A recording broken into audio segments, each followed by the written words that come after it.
श्रेयांश इकडे बघ.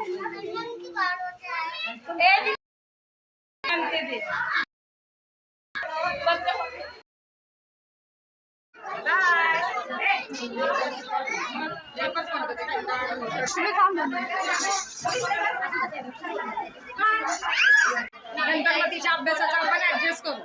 ओके.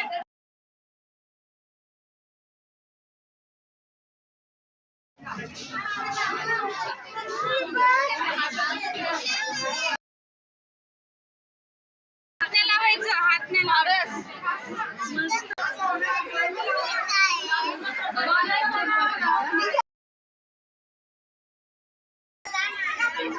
ए बाई हात नको लावू.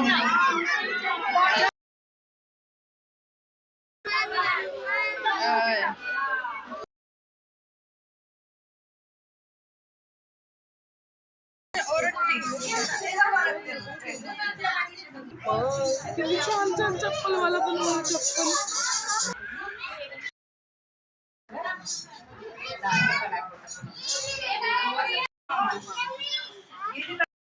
मनापासून आपण स्वागत करूया. जरी म्हणजे त्या आता काही कारणाने ब्रेक घेतला असला तरी जी ओढ असते ही मुलं बघायला हवी, टीचरांनी काय केलं त्यांचं कौतुक करायला हवं, ही ओढ त्यांना आज इथपर्यंत घेऊन आली. त्यांचं मनापासून इथं स्वागत करूयात आपण. आता सगळ्यात महत्वाचं आणि कोण आपल्या मुलांना शिकवणार आहे त्याच्यामध्ये आरतीताई कवडे. आम्ही आरती टीचर म्हणतो. आरती टीचर सगळ्या प्रकारचं इंग्लिश नुसतं शिकवत नाही तर टीचरांनी सुद्धा काय करायचं काय नाही याचं नियोजन त्या करत असतात. त्यामुळे त्यांच्यासाठी जोरात टाळ्या.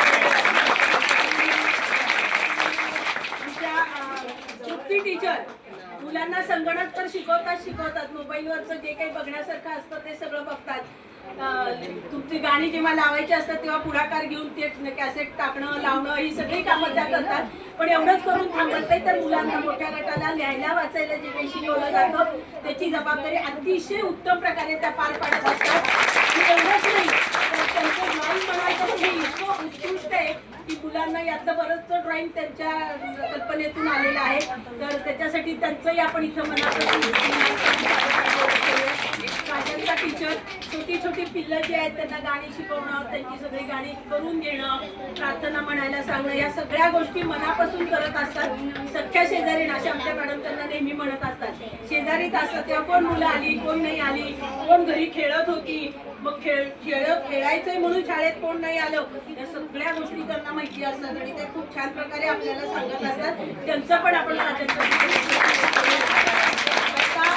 फोटो घेतायत, शूटिंग करतायत त्या अनिता टीचर, त्या पण मुलांसाठी सगळ्या प्रकारचं काय यास्मिन सगळ्या प्रकारची खेळणी आणणं, ती नीट लावणं, त्यांचे हिशोब ठेवणं, त्यांना खाऊ काय आणायचं हे बघणं, हे सगळं त्या करत असतात. म्हणून आपण अनिता टीचरांसाठी सुद्धा सगळ्यात महत्वाची गोष्ट म्हणजे आम्हाला आवडणारा खाऊ कोण तयार करतं असा आम्हाला नेहमीच प्रश्न पडतो. पण जेव्हा माती घालून वाढायला बसतात तेव्हा कळतं की यास्मिन टीचर आपल्याला खाऊ देणार आहेत म्हणून. तर मुलांना लागणारे पोहे असो, उपमा असो, सगळ्या भाज्या घालून काय करता तुम्ही, पुलाव असो, वॉटेवर जे काही आहे ते बनवण्याचं आणि वाटण्याचं काम खूप महत्वाचं यास्मिन टीचर करतात. त्यांच्यासाठी आपण या सगळ्यांना मदत करणाऱ्या आमच्या जाधव मावशी आहेत, कोमल ताई आहे आमची, अशा छोट्या छोट्या गोष्टी आहेत पण अगदी मनापासून करणारे आहेत. आम्हाला काय मिळतं याच्यापेक्षा आम्हाला काय देता येतं या गोष्टीकडे आमच्या सगळ्यांचं अगदी वरच्या ट्रस्टीपासून ते खाली आमच्या मावशांपर्यंतचं लक्ष असतं. सगळी मुलं आनंदाने राहावी, त्यांच्या आयुष्यातला हा घर आणि बालवाडीला जोडणारा दुवा म्हणजे घर आणि शाळेला जोडणारा दुवा म्हणजे ही बालवाडी आणि हा टीचर असतात. तेव्हा आत्ता जे त्यांचं वय आहे आकलन करण्याचं म्हणजे जे काही शिकवलं ते लक्षात ठेवण्याचं, तेव्हा चांगल्या चांगल्या गोष्टी कशा देतील त्याच्यावरच जागृती सेवा संस्थेचा भर असतो. इथल्या बाबतीत तुम्ही जो विश्वास ठेवलात, सगळ्यांनी येऊन ऍडमिशन घेतली, मला आठवतंय मी बऱ्याच वेळा रागवले की हे नाही तुमच्याकडे म्हणजे काय, आधार कार्ड नाही म्हणजे काय, पॅन कार्ड नाही म्हणजे काय, पण पालकांनी आटापिटा करून सगळं आणलं आणि व्यवस्थित ऍडमिशन घेतली. त्यामुळे तुमच्या सगळ्या पालकांचं मनापासून कौतुक करते. नुसतंच म्हणजे पालक इथे येतात असं नाही, तर पालकांनाही वाटतं आम्हाला काहीतरी करायला सांगावं. तेव्हा अशा प्रकारचे जेव्हा आम्ही प्रोजेक्ट सांगतो तेव्हा बरेच पालक करूनही आणतात. आता याच्या पुढे आम्ही जे जे काही शिकवतो त्याच्याविषयी थोडंसं सांगतील अगदी टीचर, आणि मग बाकीची सूचना केली. सगळ्यांची ओळख करून दिली, मात्र स्वतःची ठेवलेली आहे. आमच्या या मंगलाताई आता खरं तर आजारातून उठल्यात, पण असं तुम्हाला वाटतं नाही की ते आजारातून उठलेले आहेत. आता 3च महिने झाले ते आजारातून उठलेले आहेत. तर हे जे सगळं काही करून घेतलं जातं आमच्याकडून, हे सगळं श्रेय यांना.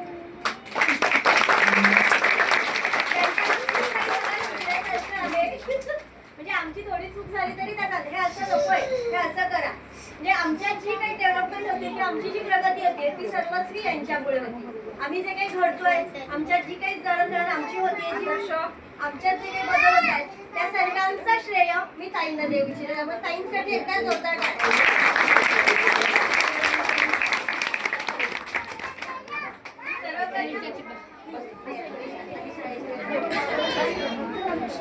आज शाळेचा पहिला दिवस आहे. आज सगळे पालक मुलांबरोबर आलेले आहेत. उद्यापासून 30 तारखेपर्यंत आपल्या शाळेची वेळ 10 ते 8:30 अशी 1.5 तास राहणार आहे. कारण छोटी मुलं आहेत, रडणार आहेत. त्यामुळे 15 दिवस जुनी मुलं काही रडणार नाहीये, पण ही जी नवीन मुलं आहेत ती रडतात. त्यामुळे 15 दिवस शाळेची वेळ 10 ते 8:30 अशी असणार आहे. 1 जुलै नंतर शाळेच्या वेळात बदल करण्यात येणार आहे. उद्यापासून मोस्ट ऑफ पालक आम्ही आज येणार नाही. जी मुलं खूपच रडतायत त्याच पालकांना फक्त आम्ही सांगणार आहे तुम्ही बाहेर थांबा. आज एकही पालक आम्ही येणार नाही.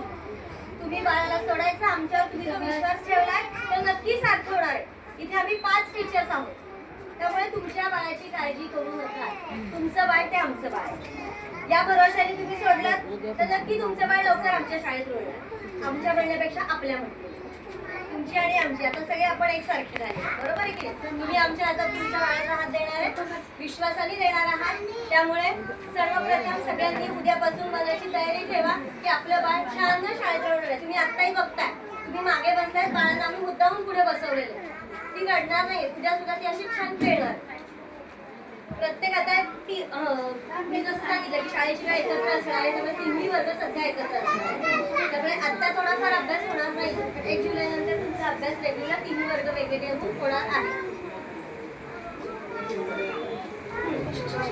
दर महिन्याला आपल्याकडे पालक सभा घेतली जाते. पालक सभेला सर्व पालकांनी उपस्थित राहायचं आहे. वेळेच्या आधी सांगितलं जातं 4 दिवस. पण एवढं असतं की तुमच्या बाळाची प्रगती काय आहे, तुमच्या बाळात काय सुधारण्यासाठी आहे, तुमच्याकडून काय अपेक्षा आहेत आमच्या, हे सर्व पालक सभेत सांगितलं जातं. त्याचप्रमाणे शाळेत काय घेतलं जातं याचं सगळं सुद्धा नियोजन तुम्हाला सांगितलं जातं त्या पालक सभेत. की पुढे कुठला इव्हेंट घेणार आहे, त्यासाठी तुमची मदत काय लागणार आहे, बाळाकडून तुम्ही काय तयारी करून घ्यायची, यासाठी आपण ही पालक सभा आयोजित केलेली आहे. पालक सभेला कोणीही व्यवस्था राहायची नाही, कुणीही पालक सभा मिळवायची नाही.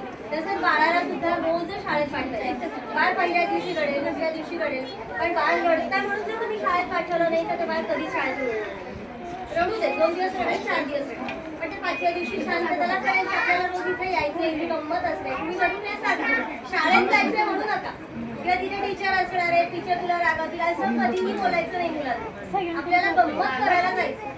इथे गमतीच करतो आम्ही, आणि सगळी लहान मुलं ते छान खेळण्यासाठी आधी आम्हाला हेच करायला लागतं. त्यामुळे कुणीही मुलाला हे सांगू नका की टीचर तुला ओरडतील, मग टीचर रागवतील, मग मी तुला मारेल शाळेत गेल्यावर, असं कुठल्याही प्रकारचं वाक्य आपल्या बाळाशी बोलायचं नाही. मी पण येणार आहे तुझ्याबरोबर, तू आत खेळणार आहे, मी बाहेर असणार, असं सांगायचं. आम्ही दाखवतो की आई उभी आहे, त्याला कळतं कुणी आहे. त्यामुळे निश्चित राहा, आमच्याकडे तुला सपोर्ट आहे.